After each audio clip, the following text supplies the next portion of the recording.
Hello, Professor Ravi. Hello for the people who might watching. My name is Long, and today I'm gonna do the presentation on haze fog in China. A comparison between China and Britain, a war where you can't see your enemy. So I'm gonna first talk about the definition of haze. So what is haze? So they are the particles that have an aerodynamic diameters of less than 2.5 micron. So they can refract most of the sunlight, and as a result, we have a world with very low visibility. So in China, people also call that PM 2.5. So PM 2.5 has been existed long before human beings, and something like the volcanic eruptions and the forest fire contains huge amount of fine particles. And even though after human has been existed, our ancestors, ever since they learned from how to drill in the wood to get fires, pretty much all the activities related to human society has been making PM 2.5. And so everybody know China is the fastest growing country in the world.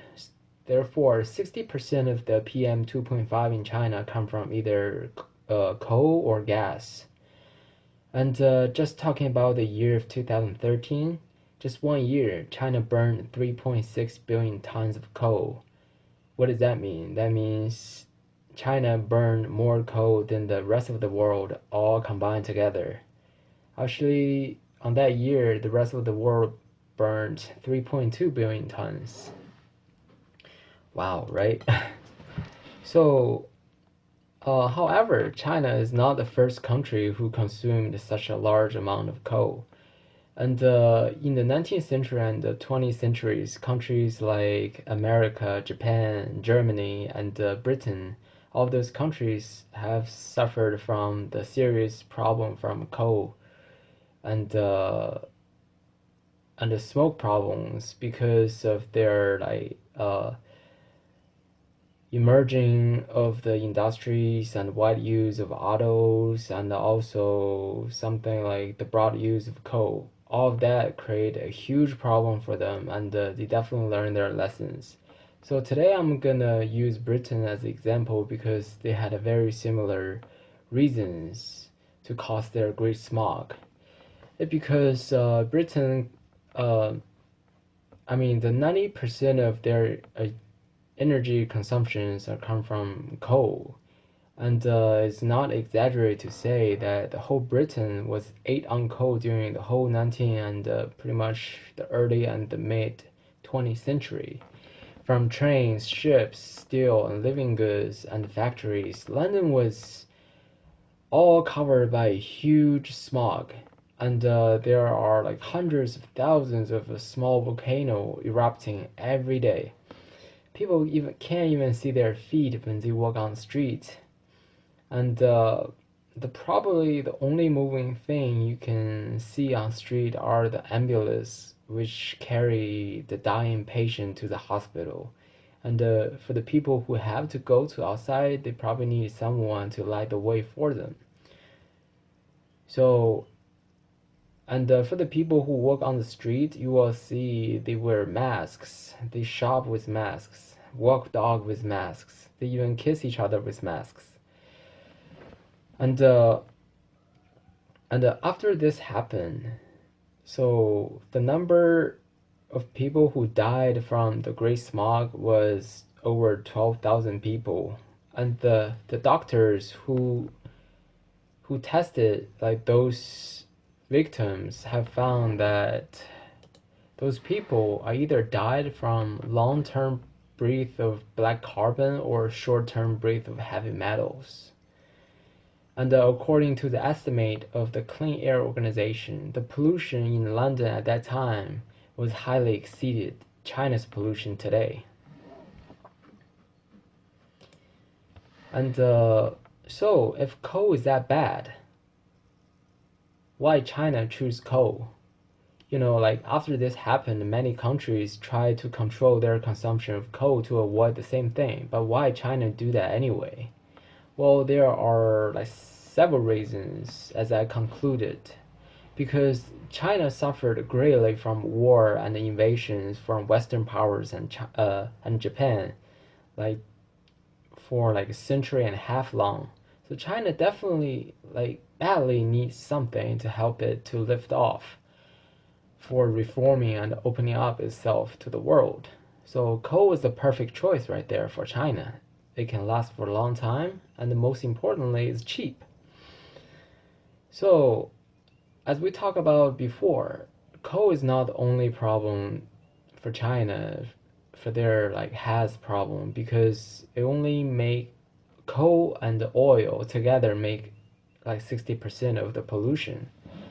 So oil pollution is also important, and most of the consumptions of oil went to traffic. If we take a close look at Beijing, so Beijing is one of the most polluted city in the world. If we see just the year 2010, the total amount of vehicles has increased about 800,000. What does 800,000 means exactly? 800,000 cars, if we line those cars back to back, is long enough for a round trip from Boston all the way to Orlando City. It's like total over 3,000 miles. And also, due to the booming middle class and economy takeoff, the traffic value increased around 100 million in the past decade. Wow. And then as a result, among of all local sources of PM 2.5, 31% came from vehicles. So, is that means more cars lead to more pollution? I would say not necessarily. From my research, I found something very interesting. Tokyo has more cars than Beijing does. Why doesn't Tokyo has fog like Beijing has too? So, according to my research, I found more than 90% of people in Tokyo they take subway trains or high-speed trains for their everyday need for transportation. And the only 6% of people in Tokyo actually drive. What about the number in Beijing? 35% of people drive, and most of them are stuck in the very bad traffic for hours. And within this 34% of people, 44% of people drive within 3 miles, and 12% of people drive within 1 mile. You're probably wondering, why do people drive? Like, can they take bus? Can they take subway?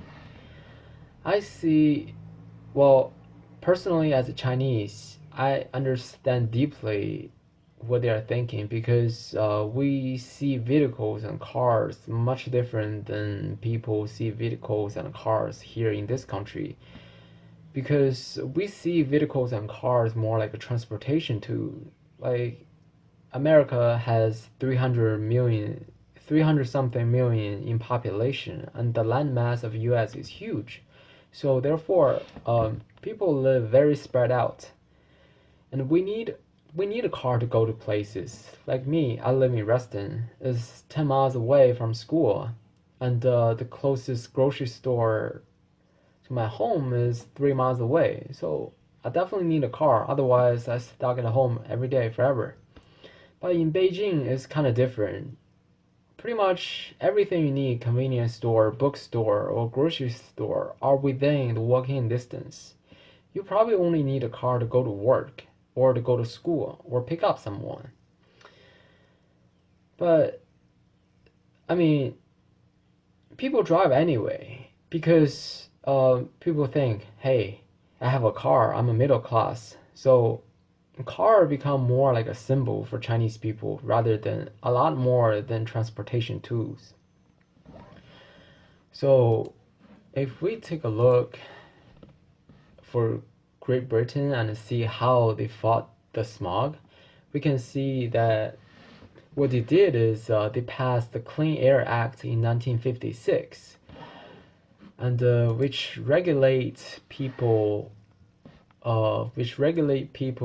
to use coal in an open grate So it will be a regulation against the law, and the families start to use smokeless fuel, and the government paid up to 70% of the cost. And the next important thing I found is oil replaced more than 20% of the coal. Natural gas replaced more than 30%. We all know, even though oil is bad, but not as bad as coal, and natural gas, which is a uh, much better and cleaner fuel than both oil and coal. As a result, from the year 1960 to 1970, the pollutant has been reduced by 80%. That is a great improvement right there.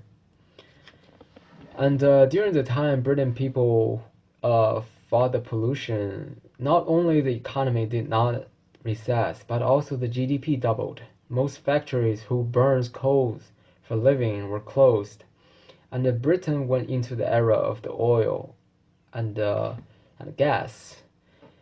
Guess what? Their GDP doubled, and their total economy went up like 4 times.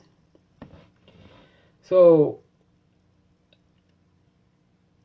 what British people did exactly is what Chinese people need to learn. And according to Eddie Davey, the Secretary of the State of Energy Climate Change of UK, so according exactly to his words, he said, "We had 1 million miners in UK 100 years ago. We have just got tens of thousands now, but we got more people in jobs than ever before in our history.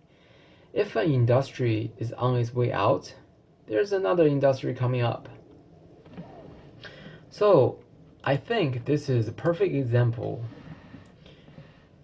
for China to learn the lesson, because what Chinese government doing now, which I think they need to stop as soon as possible, is they shouldn't spend billions of dollars to subsidize those state-run enterprises. A lot of them are doing heavy industrial, and their technology is behind. The company is very outdated.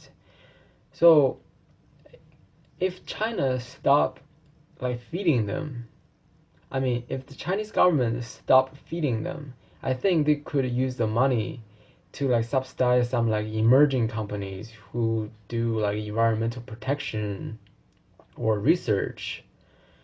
And also, more importantly, those companies will went out of business. I'm talking about the heavy industrial companies will go out of business. Therefore, a lot less pollutions, and we can see the result almost immediately. So that's pretty much all my presentation. Thank you so much for watching.